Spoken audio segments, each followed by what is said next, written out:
भारतवर्ष कई राजवंशों जैसे कि मौर्य, गुप्त, चोल, लोदी, मुगलों आदि का घर रहा है।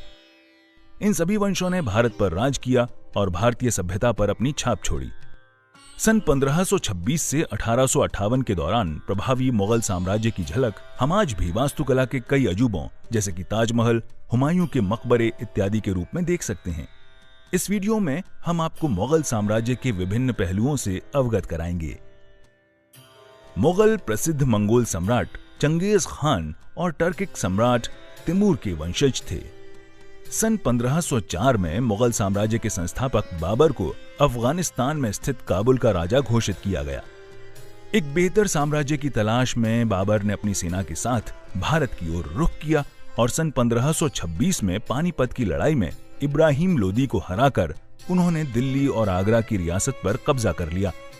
इब्राहिम लोदी की हार के बाद भारतीय उपमहाद्वीप के उत्तरी भागों में धीरे धीरे मुगल साम्राज्य का प्रभाव बढ़ने लगा।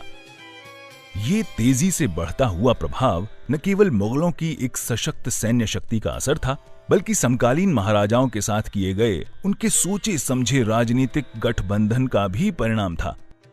उदाहरणतया देश के उत्तर पश्चिमी भाग में अपनी पकड़ बढ़ाने के लिए उन्होंने कई राजपूत राजकुमारियों से विवाह किए।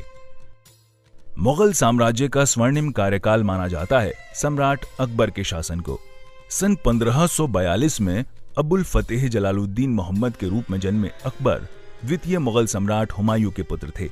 हुमायूं की मृत्यु के बाद 13 वर्ष की छोटी सी उम्र में अकबर को मुगल सल्तनत का शहंशाह घोषित किया गया। अकबर के कार्यकाल में मुगल साम्राज्य भारतीय प्रायद्वीप से निकलकर पूरे उत्तरी भाग में फैल चुका था। एक प्रतिभाशाली सैन्य कूटनीतिज्ञ होने के साथ साथ अकबर धार्मिक स्वतंत्रता के कठोर प्रचारक भी थे। अपने राज में उन्होंने गैर मुस्लिमों पर लगने वाले जजिया कर का बहिष्कार कर दिया। वो नियमित तौर पर विभिन्न धर्मों के विद्वानों के साथ वाद विवाद में भाग लिया करते थे। भूमि के सही माप के लिए अकबर ने लंबाई की इकाई को स्टैंडर्डाइज करवाया और पिछले 10 सालों के आंकड़ों के आधार पर राजस्व वसूली की दरें निश्चित की। इसके कारण स्थानीय किसानों को हर साल राजस्व भुगतान में होने वाली अनिश्चितता से मुक्ति मिली। अकबर की मृत्यु के बाद उनके सबसे बड़े पुत्र जहांगीर को मुगल सम्राट घोषित किया गया। जहांगीर शहजादे सलीम का सिंहासन नाम था, जो कि लोक कथाओं में अपनी एक कनीज अनारकली के साथ प्रेम संबंधों के लिए प्रसिद्ध थे। जहांगीर के कार्यकाल में मुगल साम्राज्य की स्थिरता बनी रही। इसी समय अंग्रेजों का भारत आगमन हुआ और उन्होंने देश में व्यापार के लिए अधिकार हासिल कर लिए। सन 1627 में जहांगीर के बाद शाहजहां को 5वां मुगल सम्राट बनाया गया। शाहजहां को मुगल वास्तुकला का महारथी माना जाता है, क्योंकि भारत के कई शानदार स्मारकों जैसे ताजमहल, लाल किला, जामा मस्जिद इत्यादि का निर्माण उन्हीं के कार्यकाल में हुआ। अपने कार्यकाल के आखिरी वर्षों में जब शाहजहां बीमार पड़े तो उनके पुत्रों के बीच सिंहासन के लिए युद्ध शुरू हो गया।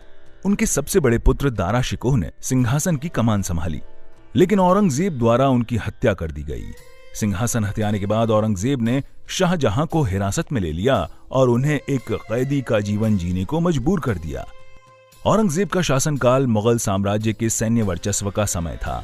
देश के दक्षिणी भागों में अपनी पकड़ बनाने के बाद मुगल साम्राज्य का लगभग पूरे भारतीय प्रायद्वीप पर एक छत्र राज हो चुका था।